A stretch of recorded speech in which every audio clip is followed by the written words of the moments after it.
Hello and welcome to NewsClick, this program with real news. Today we have with us Shastri Ramachandran, a well-known journalist who has covered Tamilnadu, China, India and lots of other issues. Shastri, we have had a huge outpouring of grief with Jayalalitha's death. She undoubtedly was one of the more charismatic figures on the Tamilnadu stage. What explains her popularity and this kind of adulation, grief that we saw? I think the government at the center wanted to extrapolate this grief, as if it is being borne by all the people all over the country. I'm sure people in UP and Bihar and elsewhere who are standing in line to change their currency notes are at least unmoved by what's going on in Tamil Nadu or even in their own states. But this was for the center to show, we are very much part of the picture.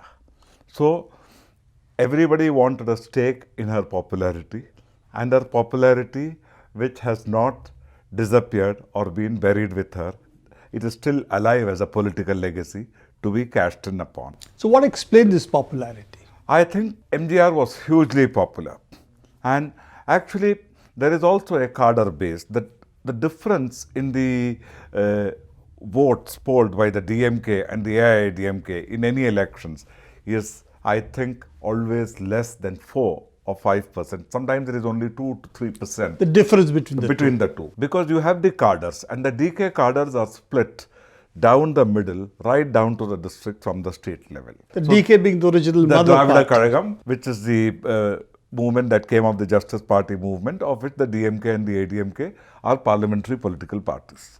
So it is basically the DK cadre that sustains the DMK and the AIDMK. Then you have add-ons to that, with the Congress party for a long time accounting for, say, 10 to 15% of the vote, which it could swing this way or that and get a majority of Lok Sabha seats in return for a smaller portion of assembly seats. Now, there is no doubt that Jayalalitha, M.G. Ramachandran was popular as a film star. His popularity base was huge. And Jayalalitha was accepted regardless of the fact that she was not from the Justice Party or the Dravida Kazhagam movement or part of the Dravida movement in any way. She was accepted as a leader because she was seen as the heir to MGR. And this was tested because you had Jayalalitha's, MGR's second, or I don't know if Janaki was the third wife, but you had Janaki Ramachandran and Jayalalitha. And Janaki also was chief minister for a while. And eventually, when the chips were down, it is Jayalalitha who emerged on top of the situation. It's also interesting that Tamil politics has also been governed by Tamil films, which is something not so well known outside Tamil Nadu. That the close nexus, as you said, with the Tamil films, the kind of films that were there, which MGR, Karunanidhi, all of them were a part of in different ways. And the fact that Jayalalitha really inherits that film legacy. Yeah, actually, the films in which MGR acted also are a kind of manifesto from which he drew his programs to. For instance, one of the most popular schemes of MGR was the noon meal scheme, which has been hailed by international organizations like UNICEF and so on, because it has increased levels of child nutrition, school attendance and so on. And then they also introduced free meals for the poor in Tamil Nadu.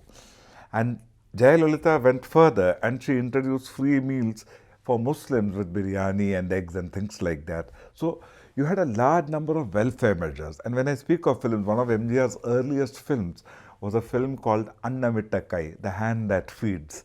So the idea of the noon meal scheme was taken from this film Annamittakai. Again, if you see MGR's film Rikshakaran, he's shown as giving away shawls to rickshaw people, loaned. He was personally a generous man in terms of giving away things to the poor, compared to other film stars like NTR who rose to political power. So that is based on his film Rikshakaran.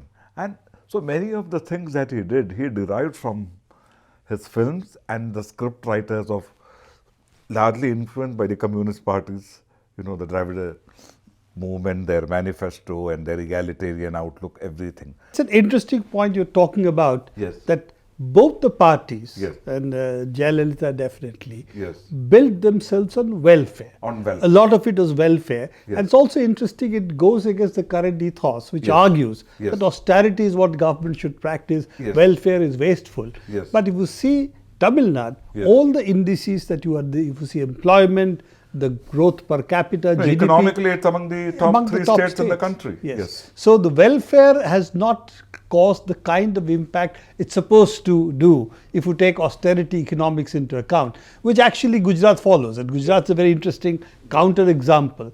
No welfare or much less welfare, and supposed to have good indices of development. But if you take all the other figures, malnutrition, all these figures, Gujarat does very poorly compared to Tamil Nadu. Well, Tamil Nadu does well on employment as well.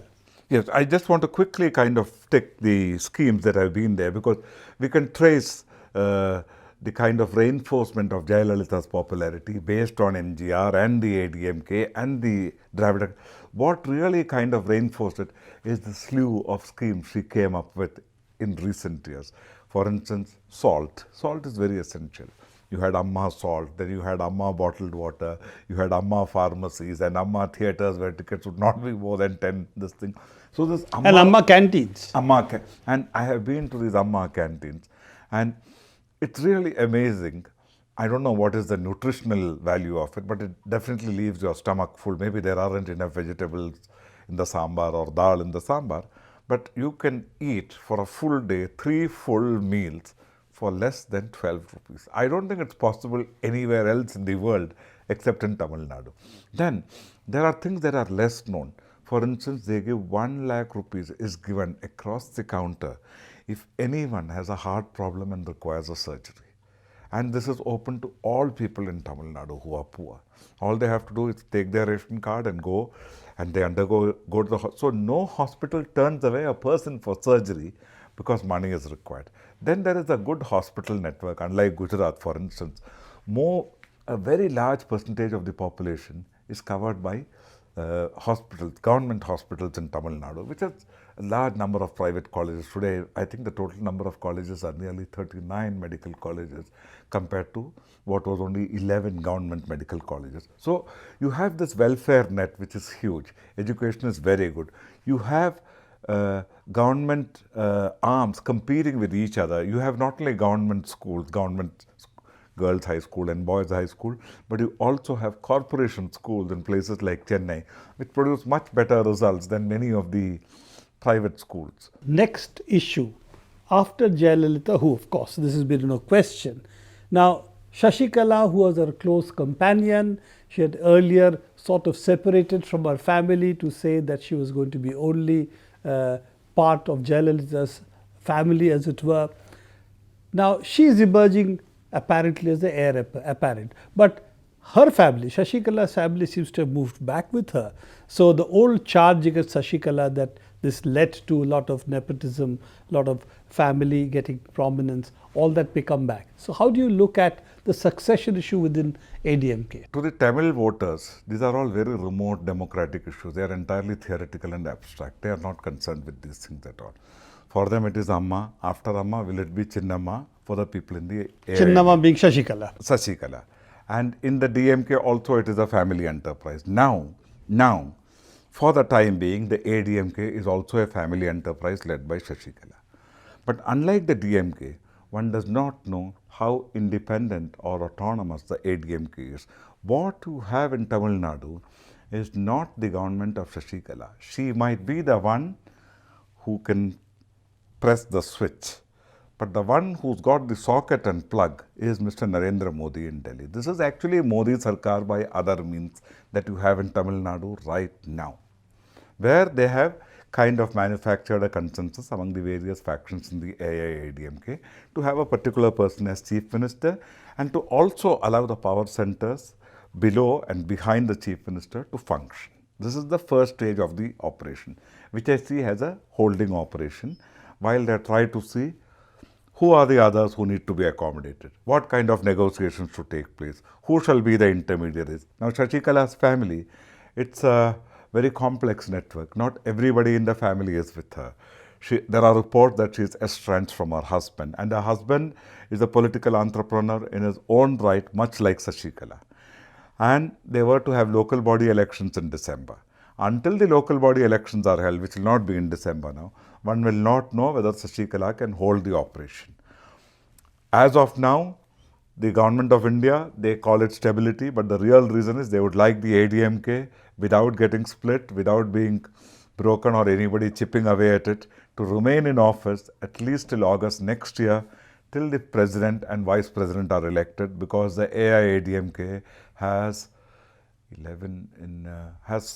48 members in parliament. Rajya Sabha, Lok Sabha put together. Together, 11 in the Rajya Sabha and 37 in the Lok Sabha.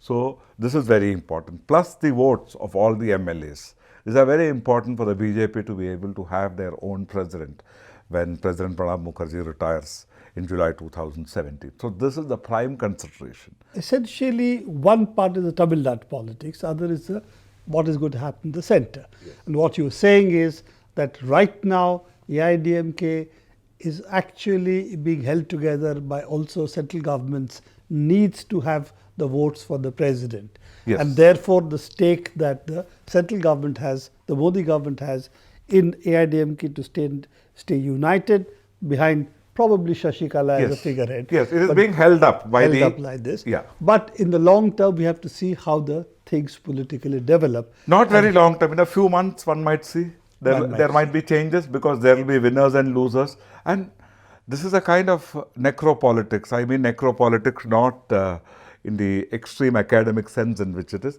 but where the politics of the living are based on the death of someone. I think this is peculiar to Tamil Nadu, you know. Yes. Thank you very much for being with us. We'll discuss more of these issues with you as things develop. And as you say, next 3 to 6 months should see how things develop in Tamil Nadu. Thank you very much to be with us.